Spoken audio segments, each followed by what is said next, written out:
Oui, on dirait. Ça nous permet de traiter deux sujets avant de faire l'échange avec la salle. Romain, je te laisse la parole sur Poutine occidental. A-t-il eu lieu?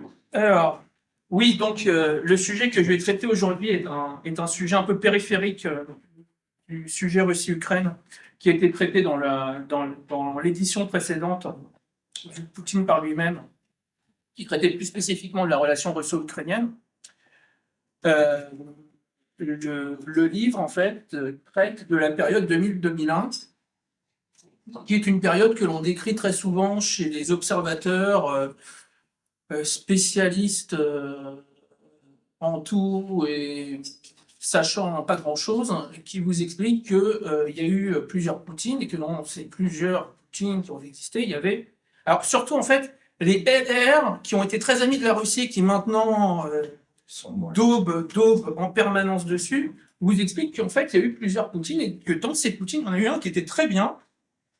C'est le Poutine 2000-2001, voire le Poutine 2000-2004, qui était le grand ami de l'Occident, qui, au sein du gouvernement russe, en fait, était presque le seul pro-occidental de la bande.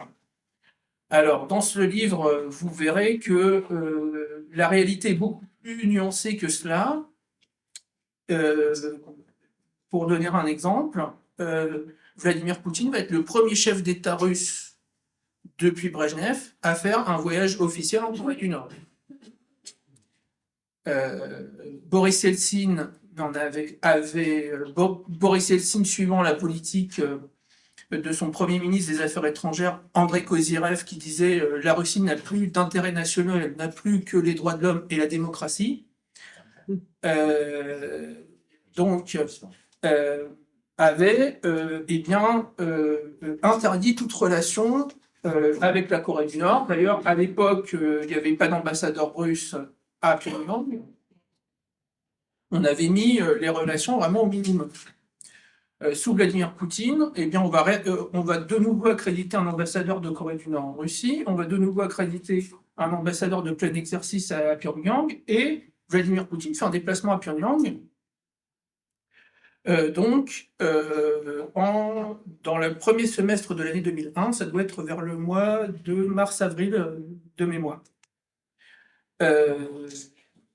L'objectif étant bien de proposer un règlement à la question coréenne, surtout qu'à l'époque, il y a une fenêtre d'opportunité, étant donné qu'à Séoul, on a un président qui est plutôt ouvert à la négociation avec le Nord. Ça, c'est une rupture qui montre que, en fait, Vladimir Poutine, s'il utilise effectivement, je dirais, les bonnes relations avec les pays occidentaux nouées à l'époque de Boris Yeltsin, bonnes relations, les relations de quasi-vassalisation nouées sous Boris Yeltsin, lui, il a l'idée de rééquilibrer les relations internationales de la Russie en la réouvrant à l'espace asiatique. Donc, il y a ce dossier de la Corée du Nord, il y a le fait aussi que Vladimir Poutine multiplie dès cette époque-là les visites en Chine. Vous verrez dans ce livre, on a un interview élogieux sur le président Jiang Zemin qui a cette particularité d'être l'un des rares dirigeants chinois à être russophone, étant donné que Jiang Zemin avait étudié à Moscou dans sa jeunesse avant la rupture des relations sino-soviétiques. Et il va faire une grande tournée dans l'espace Asie-Pacifique. D'ailleurs, dans ce livre, vous verrez que à la fin de l'année 2000, au mois de novembre, il y a 2 articles que Vladimir Poutine fait paraître dans des grands journaux allemands, je crois que c'est dans la Frankfurter Allgemeine Zeitung, qui est un article sur comment je vois la nouvelle relation russo-allemande, écrit dans le cadre des 10 ans de ce qui s'appelle le Grand Traité, c'est-à-dire le traité en fait germano-soviétique qui rétablit des relations normales entre la République fédérale allemande et l'Union soviétique, encore à l'époque dirigée par Gorbatchev, et qui entérine d'ailleurs cette catastrophe qui a été la réunification allemande, ça on pourra en parler. Vous avez un deuxième article qui traite justement de la vision, la stratégie russe sur la zone Asie-Pacifique. Donc, pour Vladimir Poutine, à l'époque, il est clair que sa vision géostratégique dès cette époque-là, c'est-à-dire la première année de son mandat, c'est d'avoir un équilibre des relations entre l'Europe d'un côté et l'Asie de l'autre. Et donc, on voit bien que l'image d'Épinal, en fait, qui a été tracée par la presse occidentale disant que on a raté une occasion, Poutine était un pro-occidental comme les autres, grosso modo, et sous la pression de groupes de pression divers et variés, notamment du complexe militaro-industriel et de ses copains officiers du KGB, ben, il a tourné kazakh et il est devenu un anti-occidental, c'est complètement faux. Vladimir Poutine sait lire une carte. Il a vu que, contrairement à son prédécesseur, il a vu, et à ses deux prédécesseurs, étant donné que Gorbatchev avait lui-même aussi ce tropisme-là, que la Russie est un pays à cheval sur deux continents, que l'essentiel du territoire russe est en Asie. D'ailleurs, il le marque dans cet article dont je viens de parler. Et donc, ce fait-là doit être structurant pour la diplomatie russe. Et donc, on va relever les niveaux de relations avec tous les pays asiatiques. On va réinstaurer d'ailleurs des relations, je dirais, l'une des top priorités de la diplomatie russe de cette époque-là, il faut le rappeler, ça va être le règlement du conflit frontalier avec les Chinois, qui va être réglé en 2004. D'ailleurs, ce qui va valoir à Vladimir Poutine des insultes par toute une série d'ultranationalistes russes, pour lesquels le fait de rendre aux Chinois les îles d'Amansky, qui sont en fait un chapelet d'îles qui sont au milieu du fleuve Amour, ça fait à peu près 25 km². Pour eux, c'était une trahison complète, etc. Alors que, en fait, ces îles s'étaient formées bien après l'époque où on avait fixé la frontière la première fois, l'époque impériale, en fait. Le fleuve Amour, il passe son temps à cheminer et à créer plein de déclivités. Donc, voilà. Donc, ce conflit-là, en fait, le règlement de ce conflit va être une priorité de la diplomatie russe qui va régler ce conflit territorial. Un deuxième conflit territorial qui sera en priorité de la diplomatie russe, mais qui malheureusement n'a pas été résolu encore à ce jour, c'était la question des îles Kouriles avec le Japon. Pareil, vous verrez dans ce volume, vous avez les premières interviews de Vladimir Poutine, donc dès l'été 2000, à la presse japonaise. Et le Japon, avec la Chine, avec l'Allemagne, sont les trois grands directions de la nouvelle diplomatie russe à cette époque-là. Le conflit des îles Kouriles existe encore. D'ailleurs, c'est bizarre quand vous voyez les médias français, depuis le 24 février dernier, les médias français considèrent que les îles Kouriles ne sont plus russes. Voilà, j'ai vu sur France 24 notamment plusieurs fois le fait de dire que la propagande russe dit que les îles Kouriles appartiennent à la Russie. Excusez-moi. C'est la première fois que la France conteste la souveraineté, que l'on conteste la souveraineté de la Russie sur les îles Kouriles depuis 1945. J'étais pas au courant. Il faut savoir d'ailleurs que ça fait suite au fait que l'ambassadeur américain au Japon, nommé par Joe Biden en janvier 2022, c'est-à-dire un mois avant l'opération militaire spéciale, comme on l'appelle à Moscou, la guerre russo-ukrainienne, comme on l'appelle ici, ou l'agression, je ne me rappelle plus quelles sont les autres épithètes qu'on met derrière de la Russie contre l'Ukraine, eh bien, un mois avant, vous avez l'ambassadeur américain au Japon qui a dit « Nous soutenons la revendication du Japon sur les îles Kuriles ». Pareil, première fois depuis 1960. Par exemple, hein, la diplomatie américaine avait arrêté cette politique-là quand il avait lancé les processus de détente sous Khrouchtchev.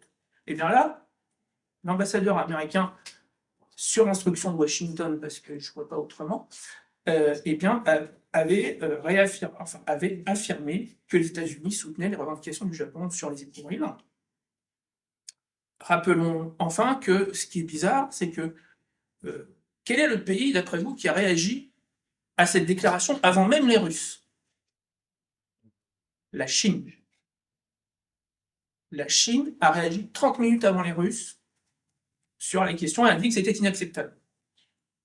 Et pour cause, eux ont bien compris le danger qu'il y avait à revoir les cartes issues de 1945, surtout que les Chinois sont très chatouilleux dès qu'on parle, dès qu'on réactive le militarisme ou le nationalisme japonais. Donc ça, c'est un sujet, donc.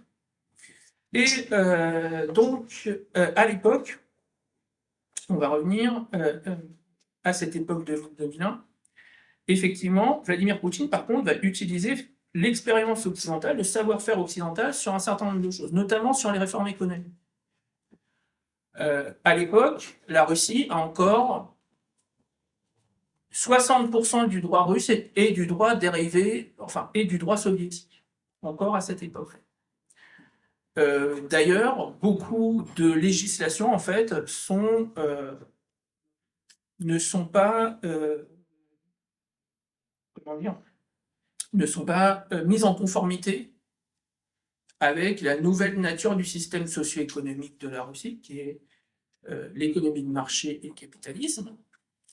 Et donc, on a tout un tas de problèmes, notamment pour les entrepreneurs, qui ont encore des scories de législation soviétique dans tout un tas de domaines, qui font que c'est des prétextes assez commodes pour un certain nombre de fonctionnaires très peu scrupuleux pour extorquer les entrepreneurs. Eh bien, Vladimir Poutine va justement, là-dessus, utiliser le savoir-faire occidental et notamment remettre la législation russe en conformité avec la nouvelle nature du système socio-économique de la Russie. Ça va se traduire quelques années plus tard par exemple, l'adoption d'un nouveau code civil qui abroge le code civil soviétique. Ça va aboutir à une réforme de l'éducation qui va être inspirée notamment par certaines normes éducatives occidentales. Et ça va être enfin une réforme fiscale qui va être, je pense, la plus grande réussite du régime à cette époque-là, avec l'adoption d'un truc qui est une horreur complète en France, qui est l'impôt proportionnel, ce qu'on appelle en anglais la flat tax. En Russie, vous avez un impôt proportionnel à 13%, qui va annuler l'impôt progressif qui existait en Russie, qui n'était très mal collecté, très mal compris aussi, et qui était vu par les économistes russes qui entouraient Poutine, notamment Sergei Koudrin, qui est membre du staff libéral, et qui est à l'époque le ministre des Finances, et qui va le rester d'ailleurs pendant plusieurs dizaines d'années.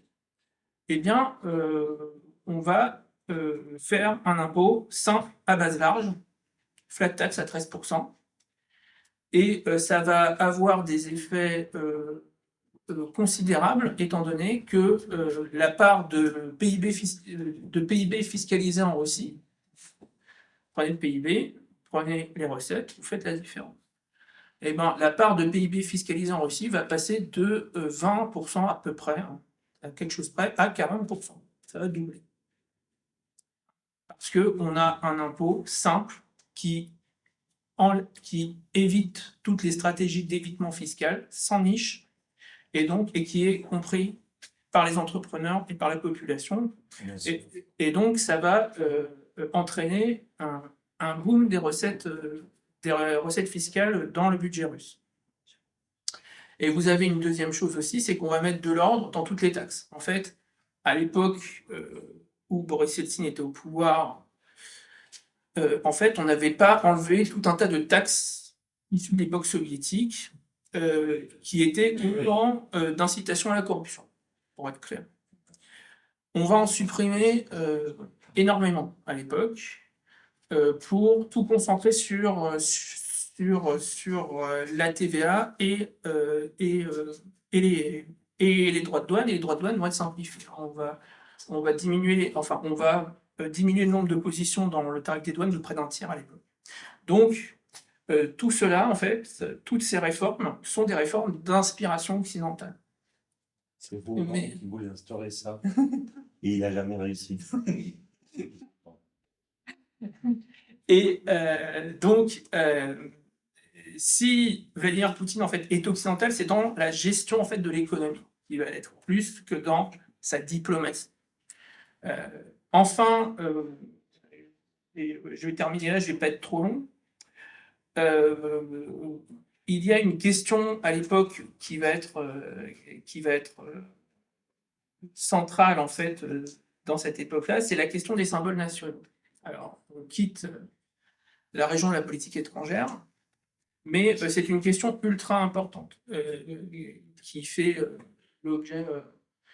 J'ai tenu à mettre le discours qui se rapporte à cela parce que ça a été un événement considérable dans l'histoire politique de la Russie, c'est-à-dire l'adoption définitive des symboles nationaux actuels de la Russie, à savoir le drapeau tricolore blanc, bleu, rouge, qui était le drapeau de l'Empire russe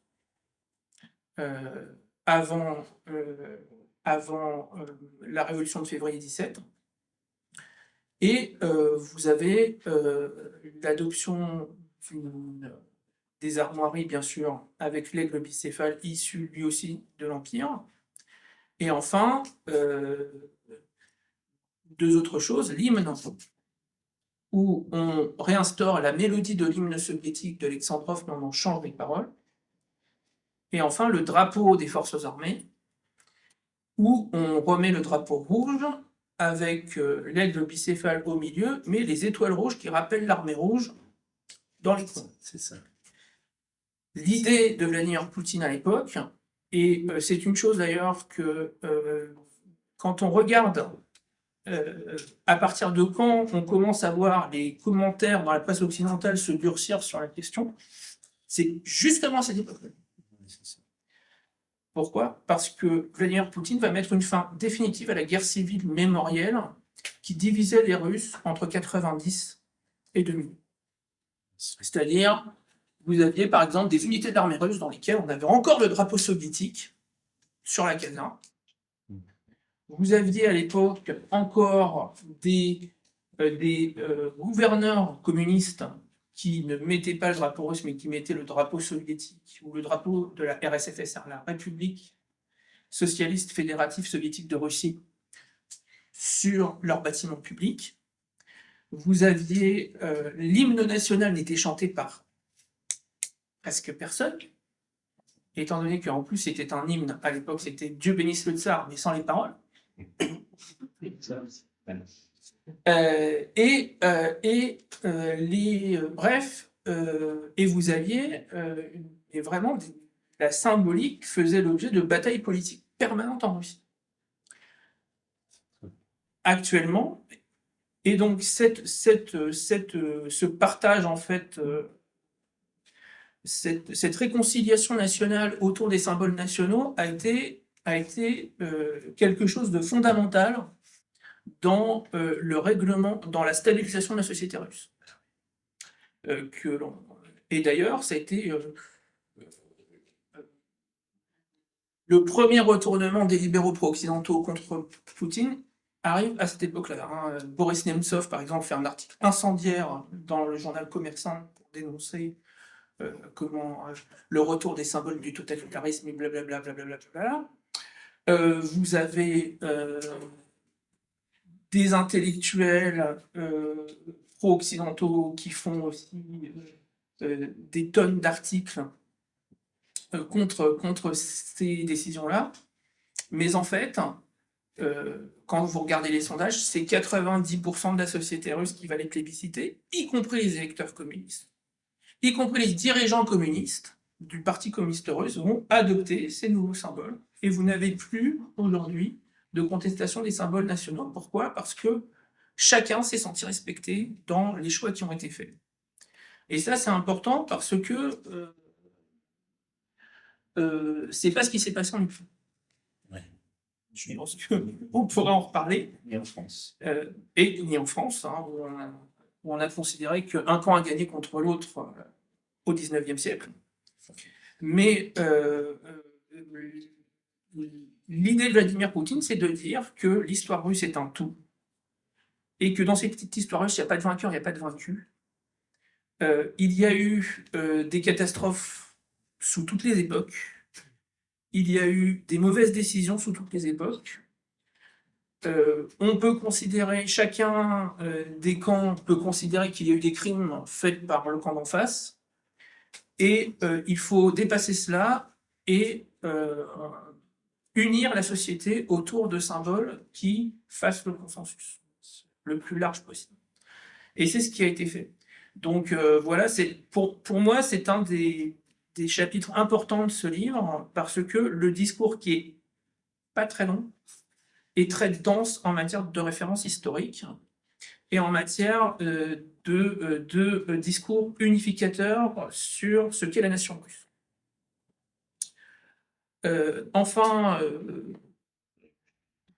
comme d'habitude, je n'ai pas complètement terminé. Je n'ai jamais terminé.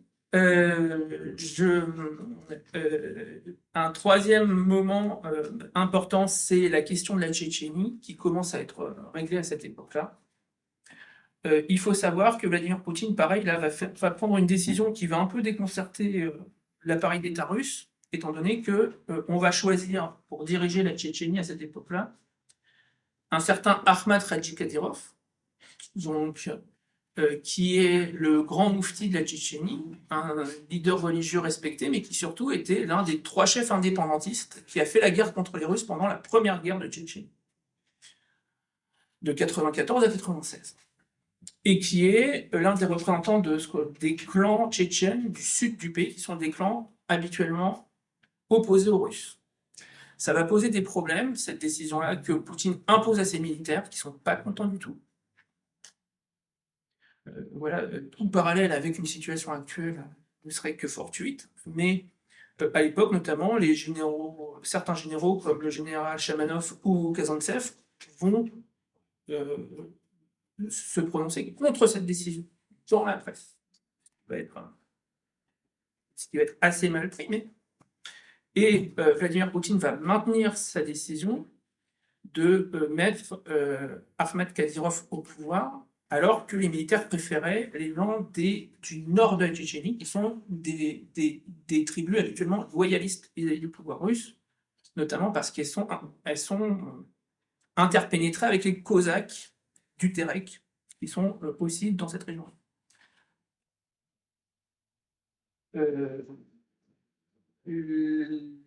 Vladimir Poutine va imposer cette décision à son administration, à ses ministres, à ses militaires, et il ne va pas réagir à la Boris Yeltsin en limogeant tous les généraux qui sont contre sa décision. Lui, il va juste leur dire que le militaire c'est fait pour faire la guerre, mais pas la politique. Et ils vont être avertis de ne pas recommencer, mais ils ne vont pas être limogés tout de suite. Et d'ailleurs, la leçon a été retenue, étant donné que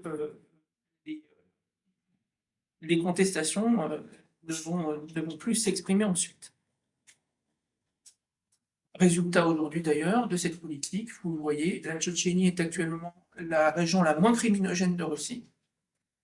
Elle est passée vous aviez encore en 2012 80 attentats par an en Tchétchénie. Vous en avez plus aujourd'hui que 0 depuis 3 ans.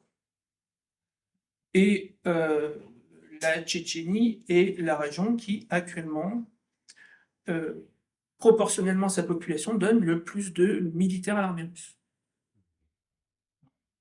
Donc, le choix de Vladimir Poutine contesté à l'époque, avec le recul historique, peut paraître avoir été plus judicieux qu'un autre, que ceux en tout cas qui étaient présentés par les militaires et la bureaucratie. Voilà, je vous remercie pour votre attention. Chers camarades, si tu veux plus de contenu, de réinformation, d'éducation populaire et de formation intellectuelle, n'hésite pas à faire un don sur notre page Tipeee.